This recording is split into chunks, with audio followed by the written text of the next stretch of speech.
I, 32M, never imagined I'd be sharing this story, but here I am. I'm a Marine Corps officer currently stationed in Okinawa, Japan. My wife Melissa, 30F, and our two kids, Tyler, 8M, and Zoe, 5F, have been living back in the States while I finish up my 18-month deployment. We've been married for 10 years, and I truly believed we had a rock-solid relationship despite the challenges that come with military life. Melissa and I met in college. We were both studying business, and we hit it off immediately. She was smart, ambitious, and understood my desire to serve my country. After graduation, I enlisted in the Marines, and she supported my decision wholeheartedly. We got married shortly after I completed basic training, and for the first few years, everything was perfect. When Tyler was born, Melissa decided to put her career on hold to be a full-time mom. It was a decision we made together, knowing that my military career would require frequent moves and deployments. I was grateful for her sacrifice and did everything I could to support her and be present when I was home. Zoe came along 3 years later, and our family felt complete. Despite the challenges of military life, we always made it work. We moved several times for my career, and Melissa took it all in stride. She made friends easily in each new place and got involved in the military spouse community. I thought we were a team, facing every challenge together. This deployment to Okinawa was supposed to be my last overseas assignment. We had plans for me to transition to a stateside post afterward, giving us more stability as the kids got older. Melissa seemed excited about the prospect of settling down and possibly restarting her career. Last week, my world came crashing down. I got a call from my sister Abby, 35F, who lives near my family. Her voice was shaky, and I could tell something was seriously wrong. She hesitated before dropping the bombshell. She had seen Melissa out on what was clearly a date with another man. Abby went on to explain that she had been noticing strange behavior from Melissa for months. She was going out more frequently, being secretive with her phone, and leaving the kids with Abby or other friends more often than usual. Abby had suspicions but didn't want to worry me while I was deployed without concrete evidence. The night before she called me, Abby had been out to dinner with her husband when she spotted Melissa at a cozy table in the corner with a man she didn't recognize. They were holding hands across the table and looked intimately involved. Abby couldn't believe her eyes and confronted Melissa as she was leaving the restaurant. Melissa initially tried to lie, claiming the man was just a coworker, but under Abby's scrutiny, she broke down and admitted the truth. She had been having an affair for the past 6 months with a guy named Brian, 34M, who worked at her gym.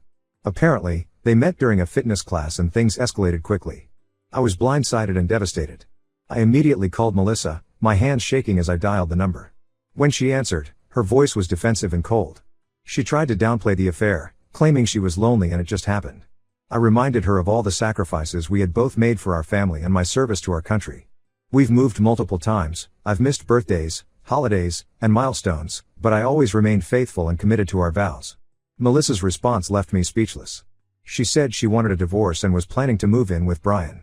But the worst was yet to come. She told me she was going to seek primary custody of Tyler and Zoe, claiming that my frequent deployments made me an unstable presence in their lives.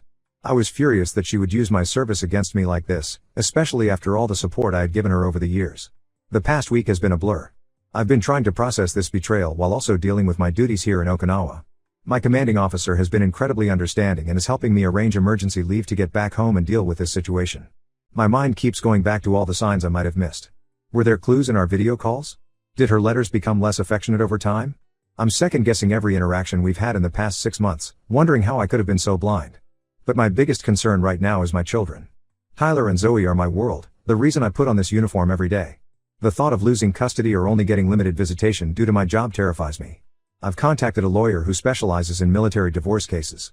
He advised me to gather as much evidence as possible of Melissa's affair and document all the time she left the kids with my sister or others to go meet Brian. I'm also worried about the impact this will have on Tyler and Zoe. They're too young to fully understand what's happening, but they're not stupid.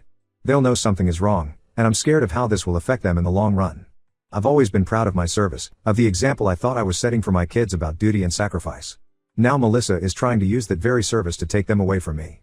It feels like a betrayal not just of our marriage, but of everything I stand for. I'm trying to stay focused on my job here, but it's incredibly difficult. Every time I see a picture of my kids, I feel a mix of love and fear, love for them, and fear that I might lose them. I'm counting the days until I can get back home and fight for my rights as a father. I know the road ahead is going to be tough. Military divorces are complicated, and custody battles even more so. But I'm prepared to fight with everything I have to remain an active part of my children's lives. They need their father, and I need them. Any advice from others who've dealt with infidelity or military divorce would be greatly appreciated. I'm feeling lost and scared of what's to come, but I know I have to stay strong for Tyler and Zoe. They're counting on me, and I won't let them down. Update 1. It's been 2 weeks since my last post, and I feel like I've aged years in that time. I was able to get emergency leave approved and flew back to the States to deal with this mess in person. The 14-hour flight gave me too much time to think, replaying every moment of my marriage and wondering where it all went wrong. Walking into my house was one of the hardest things I've ever done. The place that once held so many happy memories now felt tainted. Evidence of another man's presence was everywhere, a jacket that wasn't mine hanging by the door, unfamiliar toiletries in the bathroom. Melissa had moved most of her things out already, leaving the house feeling hollow. My reunion with Tyler and Zoe was emotional, to say the least. They ran to me as soon as I walked in the door, and for a moment, everything else faded away. I held them tight, trying to memorize every detail of their faces, their smell, the sound of their voices. They were confused and upset, especially Tyler, who's old enough to understand that something major is happening. I did my best to reassure them that both their mom and I love them, even if we won't be living together anymore. But how do you explain to an 8-year-old and a 5-year-old that their world is falling apart? I met with my lawyer the next day to discuss strategy. He's a former JAG officer who now specializes in military divorce cases, and he didn't sugarcoat things. Given Melissa's infidelity and the fact that she's living with her affair partner, we have a good case for me to have primary custody. But my deployments and the possibility of future overseas assignments complicate things. He advised me to push for a temporary custody agreement while the divorce proceedings are ongoing. However, things got even more complicated when I learned that Melissa is pregnant. She claims the baby is Brian's, but given the timeline, there's a possibility it could be mine. I'm devastated all over again and angry that she put me in this position. The thought of her carrying another man's child while we were still married makes me physically ill. My lawyer is pushing for a paternity test as soon as possible. As if that wasn't enough, I've also discovered more about the extent of Melissa's deception. She opened secret credit cards in my name and racked up thousands in debt paying for hotels and gifts for Brian. My credit score has taken a massive hit. I'm working with the credit card companies to dispute the charges and have filed a police report for identity theft. It's surreal to think that the woman I trusted with everything would do this to me. My sister Abby has been my rock through all of this. She's helped gather evidence, including text messages from mutual friends who knew about the affair but didn't tell me. I'm hurt by their betrayal too, but trying to focus on the bigger picture. Abby's also been keeping an eye on the kids when they're with Melissa, making sure they're being properly cared for. Melissa, for her part, is now playing the victim. She's telling anyone who will listen that I was emotionally distant and forced her to seek comfort elsewhere. She's painting herself as a lonely military wife who was neglected by her husband. It's infuriating to hear these lies, especially knowing how hard I worked to stay connected with her and the kids during my deployment. But my lawyer advised me not to engage and let her dig her own hole. I'm staying with Abby for now and trying to spend as much time with Tyler and Zoe as possible before I have to return to Okinawa. We've been doing normal things, helping with homework, playing in the park, watching movies together. But there's an undercurrent of sadness to it all. The kids keep asking when they can come home, and it breaks my heart to tell them I don't know. The uncertainty of what will happen with custody is eating me alive. I'm exploring options to request a transfer back to the States, but it's not guaranteed. The idea of being thousands of miles away while Melissa potentially turns my kids against me is unbearable. This whole situation has shaken my faith in everything I thought I knew. The future I had planned for my family has gone up in smoke. But I'm trying to stay strong for Tyler and Zoe. They need me now more than ever. The road ahead is long and difficult, but I won't give up fighting for my children.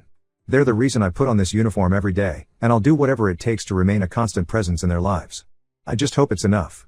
Update 2. Another month has passed, and things have somehow gotten even more complicated. The temporary custody hearing didn't go as well as we'd hoped. Despite the evidence of Melissa's affair and questionable behavior, the judge granted her primary physical custody with liberal visitation for me. His reasoning was to maintain stability for the kids in their current school and community while the divorce proceedings play out. I was gutted by this decision. It feels like I'm being punished for serving my country. The judge seemed sympathetic to my situation but said that the children's need for stability outweighed other factors at this point. My lawyer is confident we can push for a more favorable arrangement in the final custody agreement, but that could take months. The paternity test results came back, and the baby Melissa is carrying is indeed mine. This has thrown another wrench into the proceedings. I'm struggling with mixed emotions. On one hand, I'm devastated that Melissa cheated on me while pregnant with our child. The timing suggests she must have already been pregnant when the affair started, which adds another layer of betrayal. On the other hand, I'm determined to be there for this baby despite the circumstances of its conception. Melissa tried to use the pregnancy as leverage, suggesting we reconcile for the sake of the children. She showed up at Abby's house one night, crying and saying she'd made a huge mistake. For a brief moment, I felt a flicker of our old connection. But then I remembered all the lies, all the betrayal, and I knew there was no going back. I shut down any talk of reconciliation immediately. The trust is irreparably broken, and I won't subject myself or my kids to a toxic environment. Brian seems to have gotten cold feet now that he knows Melissa is carrying my child. He's distanced himself from her, which has sent Melissa into a tailspin. She's been calling and texting me constantly, alternating between tearful apologies and angry accusations. One minute she's begging me to come home, the next she's threatening to make sure I never see the kids again. I've blocked her number and I'm only communicating through our lawyers now. I've started therapy to deal with the emotional toll of everything. It's helping me process my anger and focus on being the best father I can be despite the circumstances.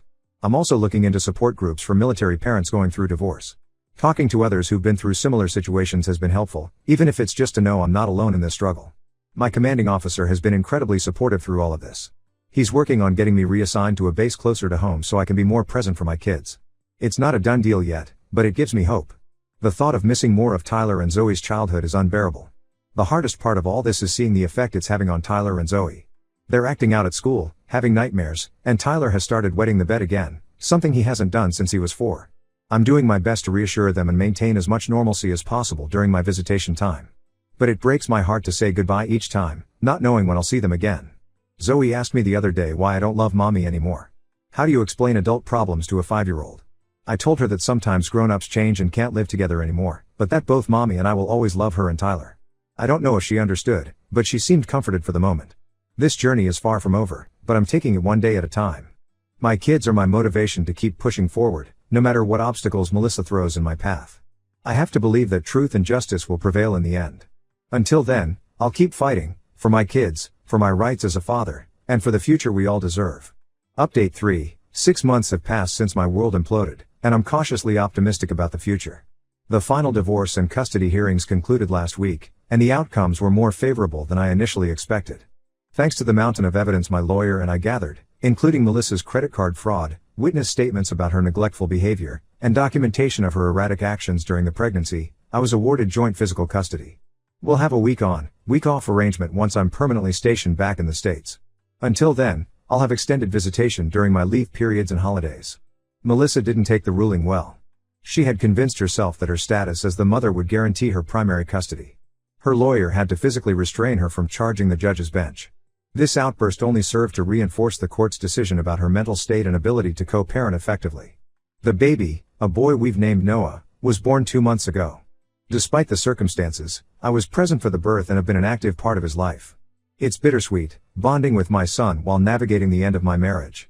But Noah is innocent in all this, and I'm determined to give him all the love and support I can. Brian is completely out of the picture now. He couldn't handle the reality of Melissa's pregnancy and bailed shortly after my second update. Last I heard, he'd transferred to another office in a different state. Melissa tried to reconcile with me again after he left, but I stood firm in my decision to divorce. My transfer to a stateside base finally came through. I'll be stationed just a few hours from where the kids are living, allowing me to be a consistent presence in their lives. It's a weight off my shoulders knowing I won't miss any more major milestones. The road ahead is still challenging. Co-parenting with Melissa is a constant struggle, as she's bitter about the custody arrangement and often tries to undermine my relationship with the kids. I'm documenting everything in case we need to go back to court for modifications. Therapy has been a lifeline through all of this. It's helped me work through my anger and trust issues, and given me tools to help the kids adjust to our new normal. Tyler and Zoe are doing better now that there's a consistent routine between both households. Looking back, I never imagined I'd be a single father of 3 at 32, navigating divorce while serving my country. But life rarely goes according to plan. I'm grateful for the support of my family, my fellow Marines, and even strangers on Reddit who offered advice and encouragement. To anyone else facing infidelity or a military divorce, stay strong, document everything, and never stop fighting for your kids. The journey is hard, but you're tougher than you know. Semper Fi.